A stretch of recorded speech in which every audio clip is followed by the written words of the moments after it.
Hi, Gerhard Bloom, once again looking at the tyranny and the delusions of the social justice movement. So yeah, Kamala Harris, that vacuous chucklehead, has picked her running mate, for vice president. She's nominated Tim Walz, the governor of Minnesota, and passed over Josh Shapiro, governor of Pennsylvania. She needs to win Pennsylvania. It's a key state. The person who wins, Trump or Harris, whoever wins that state will likely win the election. Or alternatively, you lose Pennsylvania, you lose the election, right? Josh Shapiro happens to be Democratic governor, very high approval rating, and he wouldn't be my candidate for governor if I lived in his state. But at any rate, he's Jewish, and he, 20 years ago, writes a paper, I believe in the student newspaper, that there can be no two-state solution because the Palestinians don't want one. Well, I heartily agree. The man is right.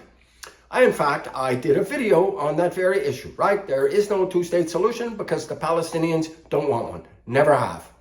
Even before the creation of the State of Israel, the Arabs adamantly refused to even countenance the notion.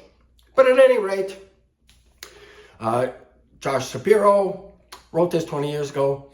But now, seeing the way the wind's blown, he's been backtracking and prevaricating on that issue because, he's like many of these other Democratic politicians. He's weaselly and can't stick to principle. But at any rate, Kamala Harris, no, she is cowering to the Hamas supporters in her party. The squad and these radical leftists out burning the American flags, desecrating American war memorials. Yeah, she's placating those people. So nominates Tim Walz, right? Minnesota governor, and he's the guy. You remember all of this talk, over the last couple of weeks, how weird J.D. Vance is and how weird Donald Trump is. Yeah, that was Tim Walz. So let's deal with I've spoken about Donald Trump. We know all there is to know about Donald Trump. I don't care if he slept with a porn star. I do not care. He was a great president, lowest black unemployment rate in decades, absolute decades. The working class under Trump, again, decades. It's been decades since the working class actually saw real increase in wages. So that's Donald Trump for you. J.D. Vance, right? He wrote Hillbilly Elegy, read the book. It's an excellent book. And he came up hard. He came up through very tough times in a very dysfunctional family setting. His grandma raised him well, but she was a tough old bird. That's for sure. But raised him well and with decent principles. Told him not to blame circumstances and to live up to his potential. Well, as a young man, he enlisted in the Marines. Deployed to Afghanistan. Came back from Afghanistan, worked hard, was very successful. Got into, I believe it was Yale, right? One of these Ivy League law schools. They were not doing him any favors because he was white and male, right? So he got in through his own efforts and his talent. Did very well, got out, very successful. He married an Indian woman. He has two, biracial children. I recently saw some woman on one of these, saw the video, right, because I'm not watching this leftist media, saw one pundit on the news saying, yeah, J.D. Vance, he just wants white babies. Well, if he wanted white babies so much, why didn't he have white babies? His babies aren't white. Anyways, he was cruel to those, lonely, alienated cat ladies who forsook the opportunity to get married and have children for the sake of their careers. And demographic collapse is a problem. The United States is not producing babies at replacement value, right? More people are dying than are being born. Leftists think, oh, we can solve that problem, like Western Europe, right? We'll just bring in these people as workers, and they're destroying Europe. They're destroying Europe. They're not assimilating, causing mass chaos. I'll likely do a video on that, although I've done several videos discussing this horror show. But in Britain right now, they're undergoing significant problems. And there's no putting this back in the box easily.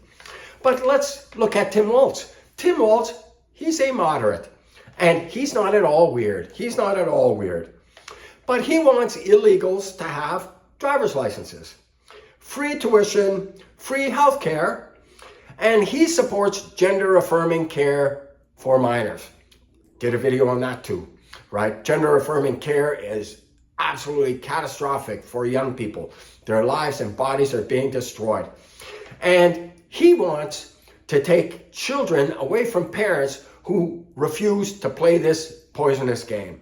You know, parents who, looking to Western Europe, you know, all across Western Europe, they're putting the absolute brakes on this because they realize it's a horror show. It's not science, it's voodoo. It's a cult, and they're sacrificing the lives of children. But if you're a parent and you say, no, my kid is not going on medication, not having their penis cut off, or, you know, if it's a boy or your daughter wants her breast cut off, you say absolutely not. He wants to take your kids away from you. This isn't weird. No, this is moderate. This is moderate Tim Walz, right? He wants tampon dispensers in the school, in the boys' rooms, for kids as young as in grade 4, right? Grade 4. What do boys need tampon dispensers in their locker rooms or their bathrooms, right? This is Tim Walz. Not at all weird. Not at all weird. He's a veteran of the Minnesota National Guard, served, I think, 17 years and got out. And then 2001, he got in. Signed a 6-year contract. 6-year contract. He got out when they got his unit got the warning order that they were going to Iraq. He cut his tenure short, left 2 years early. He was a company sergeant major. Sergeant majors are the highest. It's a position, not a particular rank, right? And as a company sergeant major, they are the go-between between the enlisted men and women and the officer class, the chain of command, in particular, the commanding officer. They're responsible for looking at the behavior, deportment, and morale of these enlisted men and women. And on the cusp, after receiving a warning order going to Iraq, he chickens out. What is that going to do to the unit's morale and cohesion? This is Tim Walz. Not at all weird, right? Not at all weird. While Minnesota was burning in the midst of the BLM Summer of Love, he ignored the mayor's repeated requests to call in the National Guard. No, he dragged his feet. A police precinct was taken over by these radical leftists and these fascists for social justice. This is him. And so you decide if you think Tim Walz is weird or J.D. Vance, or if you think, you know, Tim Walz is moderate. Doesn't sound at all moderate to me, but, you know, that's just my biased opinion. Kamila Harris, I'll just do something quick to wrap up here on Kamila Harris. In the midst of the BLM riots, and she was supporting a bailout fund for these thugs that are destroying cities across the United States, a bailout fund. Many violent criminal offenders were let out by her bail fund operations, right? Oh, before I forget, Tim Walz, also said, one person's socialism is another person's neighborliness. Isn't that nice? Socialism, neighborliness. Well, you know, millions, about 40 million people were killed in the Soviet Union. Socialism. 40 to 60 killed. Socialism. Mao's China. Cambodia, in relative terms, equally the horror of China and the Soviet Union. Socialism. And now you look at socialism, Venezuela, right? Neighborliness. Except millions of people have fled Venezuela. Violence in the streets because people are outraged by Maduro stealing the election. These people are being held to a socialist tyrant, right? Destroying their lives. Venezuela, one of the, if not the richest countries in South America, is now either the or one of the poorest countries in South America. And that's not an easy title to win, right? Because there are many poor countries in South America. But Maduro and the Chavista revolution there destroying the country. But at any rate, more weirdness for you from the Biden-Harris administration, right? Admiral Rachel Levine, right? Deputy Secretary of Health Services. He's a dude, thinks he's a woman, prances around in a female admiral's uniform. I think this is weird. Maybe that's just me. It's not. If you think it's not weird, it's you. It is you. Or Sam Brinton, right?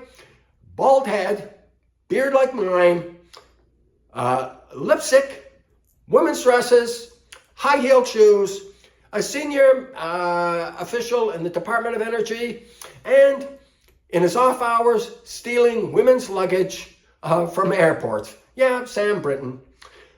Not at all weird, huh? Again, it's you, not me. It's weird. Joe Biden gets interviewed by Dylan Mulvaney. He's a gay dude, prances around in a skirt, tells you he's a trans woman. No, he's not. He's a gay dude.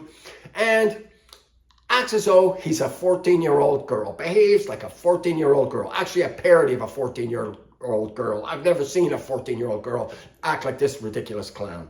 And at any rate, the nonsense got to stop. Weird. That's on the side of Kamala Harris and this Walz character. J.D. Vance, not weird. And Donald Trump, not weird. You might not like Donald Trump. Doesn't matter. He's not weird. He's a man. Not prancing around in a skirt. And in the White House, LGBTQ nonsense. There's some guy with breasts lifting up his shirt to celebrate his female form, right? Weird. Anyways, thanks so much for your time and attention. If you like the video, do drop a thumbs up. Gratifies my fragile male ego. And do check out my book, Deconstructing Social Justice. Leftists are lying to you. Everything about this leftist woke fascism is a lie. And not just a lie, it's a dangerous lie, destroying lives. Anyways, thanks so much for your time and attention now. Bye-bye.